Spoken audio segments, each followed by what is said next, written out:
அனைவருக்கும் வணக்கம். ஒரு காட்டுக்குள்ள ஒரு புலியும் ஒரு கழுதையும் பேசிக்கிட்டு இருந்துச்சான். அப்போ கழுதை, இங்க பாரு, புல் நீல நிறத்துல எவ்வளவு அழகா இருக்குன்னு சொல்லிச்சான். உடனே புலி, இல்ல, புல் நீல நிறத்துல இருக்காது, அது பச்சை நிறம்னு சொல்லிருச்சான். அப்படியே ரெண்டுக்கும் வாக்குவாதம் ஆகிருச்சான்.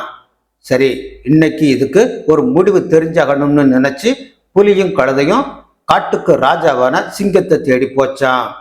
சிங்க ராஜாவை பார்த்ததும் கழுதை, புல் நீல நிறம்ங்கிறது உண்மைதானேன்னு கேட்டுச்சான். சற்று நேரம் புலியையும் கழுதையையும் மாற்றி மாற்றி பார்த்த சிங்கராஜா, ஆமா, புல் நீல நிறம்தான்னு சொல்லிச்சான். அதுக்கு கழுதை, பாருங்க ராசா, இந்த புல் நீல நிறம்னு நான் சொன்னதை ஏத்துக்க மாட்டேங்குது, புல் பச்சை நிறம்னு சொல்லுது, அதனால அதுக்கு நீங்க சரியான தண்டனை கொடுக்கணும்னு வேண்டிக்கிச்சான். சிங்கராஜா கொஞ்சம் கூட யோசிக்கல. புலிக்கு 5 ஆண்டுகள் தண்டனை விதிக்கப்படுது, அது வாயை திறந்து எந்த விலங்கு கூடவும் பேசக்கூடாதுன்னு உத்தரவு போட்டுச்சான். புலிக்கு ரொம்ப சங்கடமா போச்சு. அரச உத்தரவை மீற முடியுமா? இருந்தாலும் தண்டனையை அனுபவிக்க தொடங்குறதுக்கு முன்னாடி சிங்கராஜாவை பார்த்து, அரசே, நீங்க ஏன் என்ன தண்டிச்சீங்க? புல்லோட நிறம் பச்சைன்னு இந்த உலகத்துக்கு தெரியுமே, நீங்க இப்படி தீர்ப்பு வழங்கினது நியாயமானு கேட்டுச்சான். உண்மையில் புல் பச்சைதான்னு சொல்லிச்சான் சிங்கராஜா.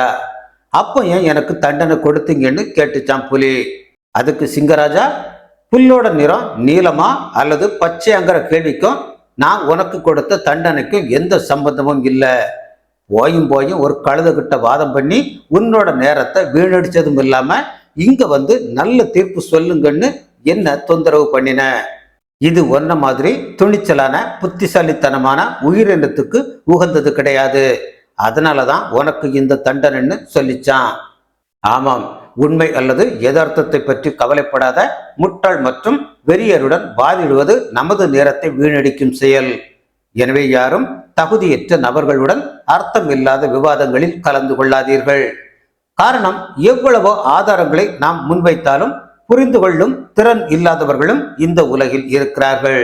மற்றவர்கள் மீதான ஈகோ மற்றும் வெறுப்பு ஆகியவற்றால் கண்மூடித்தனமாக செயல்படுபவர்கள் ஏராளம்.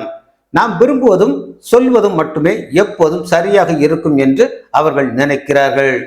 அப்படி அறியாமை அலரும் போது புத்திசாலித்தனம் அமைதியாக இருந்தால் வாழ்வு வசமாகும். நன்றி.